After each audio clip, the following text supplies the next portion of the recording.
Hello കൂട്ടുകാരെ, എല്ലാവർക്കും സുഖമല്ലേ? അപ്പോൾ വീട്ടിൽ പഴുത്ത നല്ല 2 പഴം ഇരിപ്പുണ്ടെങ്കിൽ കളയൊന്നും വേണ്ട. നല്ല ടേസ്റ്റി ആയിട്ടുള്ള വീട്ടിലുള്ള സാധനങ്ങൾ മാത്രം വെച്ചിട്ടുണ്ടാക്കാൻ പറ്റുന്ന നല്ലൊരു റെസിപ്പിയാണ് കാണിക്കുന്നത്. ഒരു തക്കാളിയും പിന്നെ ഒരു സവാളയൊക്കെ ഉണ്ടെങ്കിൽ നന്നായിട്ട് ഉണ്ടാക്കിയെടുക്കാൻ പറ്റും. അപ്പോൾ ഇതെങ്ങനെ ഉണ്ടാക്കുന്നത് കണ്ടു നോക്കാം. അപ്പോൾ കാണുന്നതിന് മുന്നേ വീഡിയോ ഇതുവരെ സബ്സ്ക്രൈബ് ചെയ്യാതെ ആരെങ്കിലും കാണുന്നുണ്ടെങ്കിൽ ഒന്ന് സബ്സ്ക്രൈബ് ചെയ്ത് സപ്പോർട്ടോടെ ചെയ്തേക്കണേ. അപ്പോൾ ഇത് ഉണ്ടാക്കാൻ വേണ്ടി ആദ്യം നമ്മളെടുത്ത ഈ 2 പഴം ഉണ്ടല്ലോ, ചെറുതായിട്ട് ഇങ്ങനെ ഒന്ന് പിച്ചി നമുക്കൊരു ബൗളിലോട്ടൊന്ന് ഇട്ട് കൊടുക്കാം. അത്യാവശ്യം നല്ല പഴുത്ത പഴം നോക്കി തന്നെ എടുക്കണേ. ഞാനിവിടെ ഏത്തക്കയാണ് എടുത്തേക്കുന്നത്.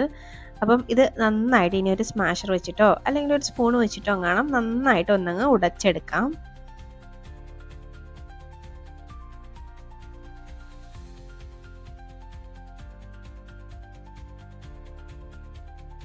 ഇപ്പോൾ ദാണ്ട നന്നായിട്ട് ഞാനൊന്ന് ഉടച്ചെടുക്കുന്നുണ്ട്. അപ്പോൾ നന്നായിട്ടൊന്ന് ഉടച്ചെടുത്തിട്ടുണ്ട്.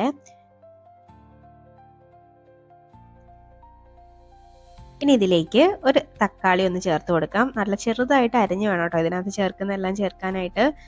അപ്പോൾ ഇനി ഇതിലേക്ക് ഒരു സവാളയും കൂടെ ഒന്ന് ചെറുതായിട്ട് അരിഞ്ഞ് ചേർത്ത് കൊടുക്കുന്നുണ്ട്. ഇനി ഒരു പച്ചമുളക് ഒന്ന് ചേർത്ത് കൊടുക്കുന്നുണ്ട്. എനിക്ക് എരിവ് വളരെ കുറച്ച് മതി. അതുപോലെ കുട്ടി കഴിക്കുന്നതുകൊണ്ട് ഞാൻ എരിവ് കുറഞ്ഞ ഒരു പച്ചമുളകേ എടുത്തിട്ടുള്ളൂ കേട്ടോ. അപ്പോൾ നിങ്ങളുടെ സ്പൈസ് ലെവലിനനുസരിച്ച് പച്ചമുളകിൻ്റെ എണ്ണം കൂട്ടുകയോ കുറയ്ക്കുകയൊക്കെ ചെയ്യാം. കുറച്ച് കറിവേപ്പിലയും ഒന്ന് ചെറുതായിട്ട് അരിഞ്ഞ് ചേർത്ത് കൊടുത്തിട്ടുണ്ട്. ഇനി ഇതിലേക്ക് ഒരു 1/4 കപ്പ് അളവിന് കടലമാവുണ്ടല്ലോ അതങ്ങോട്ട് ചേർത്ത് കൊടുക്കാം. ഒരു 2-3 ടേബിൾ സ്പൂണോളം അരിപ്പൊടിയും കൂടെ ഞാനൊന്ന് ചേർത്ത് കൊടുക്കുന്നുണ്ട്. ഇനി ഇതിലേക്ക് ആവശ്യത്തിനുള്ള ഉപ്പ് ഈ സമയം അങ്ങോട്ട് ഇട്ട് കൊടുക്കാം. ഇനി ഇതിലേക്ക് ഒരു 1/4 ടീസ്പൂൺ മഞ്ഞൾപ്പൊടി ചേർത്ത് കൊടുക്കുന്നുണ്ട്. പെട്ടെന്ന് തന്നെ ലൈറ്റ് പോയി കേട്ടോ. ഇനി ഒരു 1/4 ടീസ്പൂണോളം മുളക് പൊടിയും കൂടെ ചേർത്ത് കൊടുക്കുന്നുണ്ട്. ഇത് കാശ്മീരി ചില്ലിയാണ്. ഇനി ഇത് എല്ലാം കൂടെ നന്നായിട്ട് ഒന്നങ്ങ് കൈ വെച്ച് തന്നെ ഒന്ന് കുഴച്ച് എടുക്കാവേ. നന്നായിട്ട് ഒന്നങ്ങ് മിക്സ് ആക്കി എടുക്കാം. സ്പൂൺ വെച്ചൊക്കെ മിക്സ് ആക്കുന്നതിനേക്കാളും കൈ വെച്ച് തന്നെ ചെയ്യുന്നതായിരിക്കും കേട്ടോ നല്ലത്.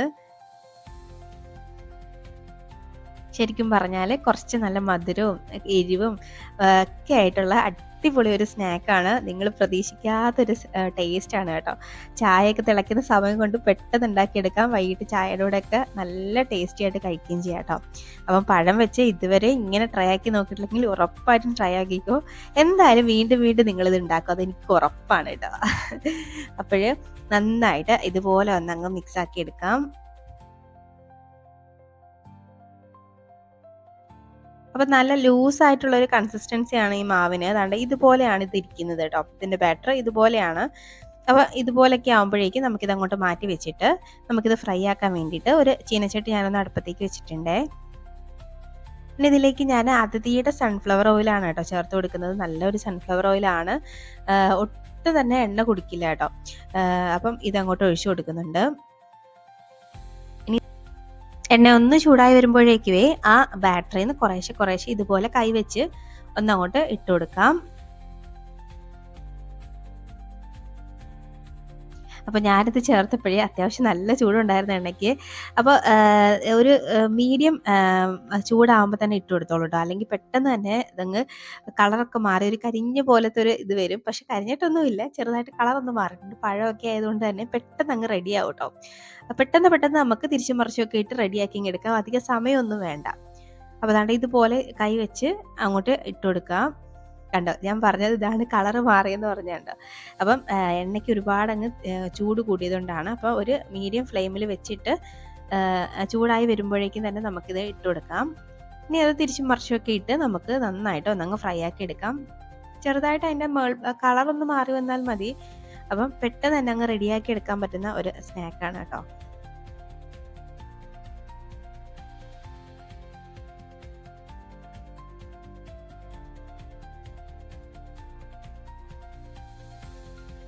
ഇപ്പം തന്നെ ഇത് റെഡി ആയിട്ടുണ്ടേ. അപ്പോൾ നമുക്കിത് ഈ എണ്ണയിൽ നിന്ന് അങ്ങോട്ട് കോരി മാറ്റി വെക്കാം. അപ്പോൾ ഞാനിത് 2-3 ബാച്ചായിട്ടാണ് കേട്ടോ ഫ്രൈ ആക്കിയത്. ഫ്രൈ ആക്കി കൊണ്ടുവന്നത് മാത്രമേ അറിയാം. അപ്പോൾ തന്നെ എൻ്റെ മോനതെല്ലാം കഴിച്ചു തീർത്തു കേട്ടോ. നല്ല ടേസ്റ്റാണ് ഇത് കഴിക്കാൻ വേണ്ടിയിട്ട്. ഇനി നമുക്ക് അടുത്ത ബാച്ചും കൂടെ ഒന്ന് ഇട്ട് കൊടുക്കാം.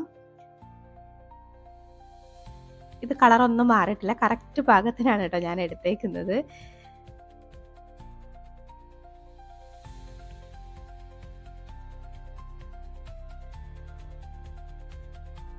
ഇതും ഇതുപോലെ എല്ലാ സൈഡും ഒന്ന് തിരിച്ചും മറിച്ചുമൊക്കെ ഇട്ട്, അല്ലെങ്കിൽ നിങ്ങൾക്ക് ഒരുപാട് എണ്ണ ഒഴിച്ചിട്ട് നന്നായിട്ട് ഡീപ് ഫ്രൈ ചെയ്തെടുക്കാം.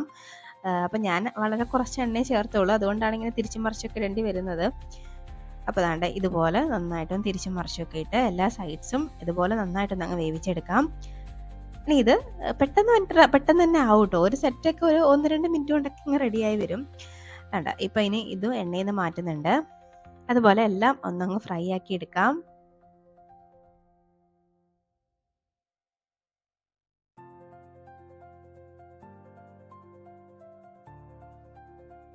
അപ്പോൾ ദാണ്ടെ ഞാൻ എല്ലാം ഒന്നങ്ങ് ഫ്രൈ ആക്കി എടുത്തിട്ടുണ്ട്. കാണുമ്പോഴേ നല്ല ഭംഗിയുള്ളൊരു സ്നാക്കല്ലേ. അതുപോലെ നല്ല ടേസ്റ്റിയാണ്. പുറത്തൊക്കെ നല്ല ക്രിസ്പിയും അകത്ത് നല്ല സോഫ്റ്റും ആണ് കേട്ടോ. ആ പഴത്തിൻ്റെ ഒരു മധുരവും ഒക്കെ ആയിട്ട് നല്ലൊരു ടേസ്റ്റാണ്. ഒരു വെറൈറ്റി ടേസ്റ്റാണ് കേട്ടോ. അപ്പോൾ നിങ്ങൾ എന്തായാലും ഉറപ്പായിട്ടും ട്രൈ ആക്കി നോക്കണം. കുട്ടികൾക്കൊക്കെ ഒരുപാട് ഇഷ്ടമാവും. ട്രൈ ആക്കി നോക്കിയിട്ട് നിങ്ങളുടെ അഭിപ്രായം പറയാൻ മറക്കരുത്. അതുപോലെ വീഡിയോ ഇഷ്ടമായാൽ ലൈക്ക് ചെയ്യാനും മറക്കരുത് കേട്ടോ. അപ്പോൾ ഇനി ഒരു റെസിപ്പിയുമായിട്ട് വീണ്ടും കാണാം. അതുവരേക്കും ബൈ. Thanks for watching.